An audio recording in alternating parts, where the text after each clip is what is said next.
Gamescom. We're actually at Barton Farm, and here we have the Hulk. So this is the Hulk from Age of Ultron. Look at him, he's so cute. Yeah, so what we want to do is kind of show some of the new things he can do. So as you're kind of exploring the farm, he has the ability to kind of leap through the air. Wow. So what we can do is we can explore this area, and this is one of the free roaming sections that we have within the game. We have some other ones as well. We're going to go to New York City. We're kind of really want to have these areas where you're going to explore. There's races, there's a kind of adventure. You'll encounter characters, all these kind of cool features. So when you come here in story, you get to come back in free play and kind of really explore this kind of much wider universe. And that's where we get to bring the comic book characters in as well and kind of really bring this workplace to life. Yeah, how true is this going to be to either the comics or the movie? You know, what are we going to see that's familiar and what are we going to see that's different? So we're definitely going to be looking at the movie story. We want to hit all the kind of key points from the Avengers, from Age of Ultron. And then with the comic book, we're not kind of set within one comic book arc. We're not one telling of it. We get to mix and match, which means that we've actually got some cool characters that we get to reveal that kind of show that and show the fact that we're jumping around to different areas. Some of the cool things as well is what we get to do with the characters. This is brand new for this title. Here we've got Iron Man, and kind of Iron Man has his suits. What we can do is you can actually go into Tony Stark's HUD, and then you actually have the ability to change suits on the fly. So what we'll do is we're going to set the Mark 1 armor, and in comes Stanley. So Stan's helping us suit up. And the little chicken too. Yeah, so that chicken actually kind of harassing Hulk a little. It's keeping him hangry. So that gives us the Mark 1 suit, and then we actually have more suits than what we're showing here in the game, but we want to kind of give a bit of a flavour of what the team have been working on. Do you know the Mark 5 suit at all, the suitcase armour? Not too well, can you show me? Yeah. So here we go, we've got the suitcase armour from, you can kind of see in the theatrical world. Yes. Cool. And so as you unlock these suits, they give you new abilities, new kind of mechanics, and that was really important that we had this within the world, because this is something that's very familiar. This is kind of like a really iconic shot from the films, and we wanted to recreate it in Lego. We've got a whole host of armour. This one's actually one of my favourites. So this is the Silver Centurion of the Mark 33. Gotcha. What's great about this is... facial expressions, they're so great. So Lego's actually creating this as a minifigure. So really? There'll be a kind of a pre-order exclusive at certain retailers, and I want this character on my desk. I just think the armor looks absolutely amazing. It does. It looks great as a Lego character. And is this specific to Iron Man that he has the changeable suits, or are there going to be other changeable things for other characters too? So this is kind of very specific for Iron Man. We kind of can jump into some other characters. We saw Stan Lee earlier. We actually have Stan Lee playable in the game as Iron Stan. So we have Stan Lee in his own Iron Man armor. So we want to kind of have a lot of fun with the character. You know the Hulkbuster from Age of Ultron? Stan kind of has his own ability. He gets to call in the Stan Buster. Oh wow! So we have the Hulkbuster in the game, but we now also have a Stan Lee themed Hulkbuster. Oh my gosh! Look at his face. So he's got a pencil there. There's a desk lamp. There's a coffee cup.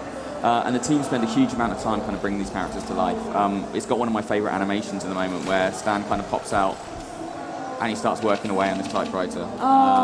So they do an incredible job of really bringing these characters to life. And the Buster's changing the typewriter for him.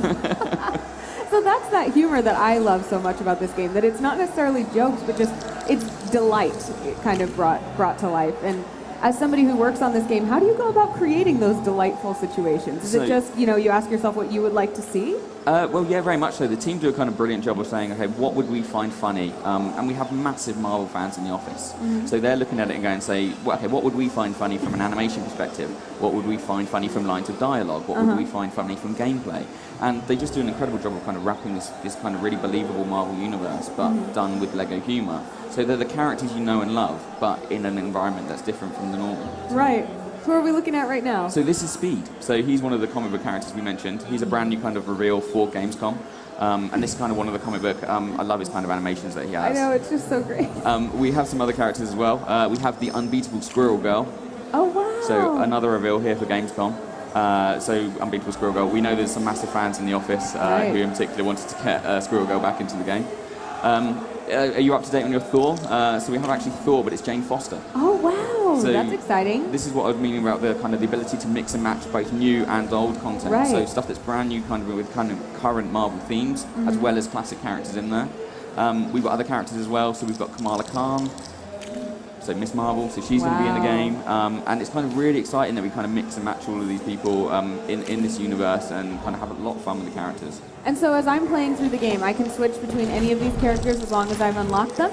Yeah, so very much so. That's what kind of free play is about. So when you're in story mode, we kind of set the real characters in the kind of real locations. Gotcha. But then when you come back in free play, we want you to be able to toggle, you want to switch, you want to be able to try these characters out, see what new moves, see what abilities they have. And sometimes, are there going to be objectives that I can only get as I go back in free play mode and use different characters and their abilities? Oh yeah, very much so. So characters will have unique abilities, and as you're exploring the world, you'll see things where you'll go, you know what, I need a certain character, I need a certain ability.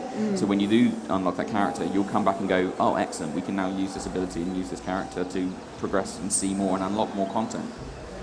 Awesome. Well, what are some of the unique abilities that you think are the coolest? So one of the great things, we've actually got this ability to team up characters together and do special moves. So as you're fighting, you can build up a charge meter, and then what you can do is you can actually trigger these special moves. So here we have Black Widow and Iron Man kind of doing a special, or basically like a smart bomb attack. And that means that we get to use these moves to kind of take down multiple enemies. It's really revamping the combat system. We know that people would love to go to kind of LEGO games, but they wanted more from what you could do with combat. So we've added these new abilities, we've added these new mechanics, and you can kind of decide when you want to trigger these moves. One of my favourite characters is actually Quicksilver.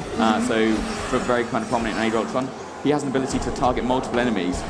The world slows down, he'll run down, take them all out, and then can carry on. That's so if so you're doing satisfying. That in, very much so. And of course he has special takedowns as well, so he can juggle enemies, and he can pick people up and spin them around in circles.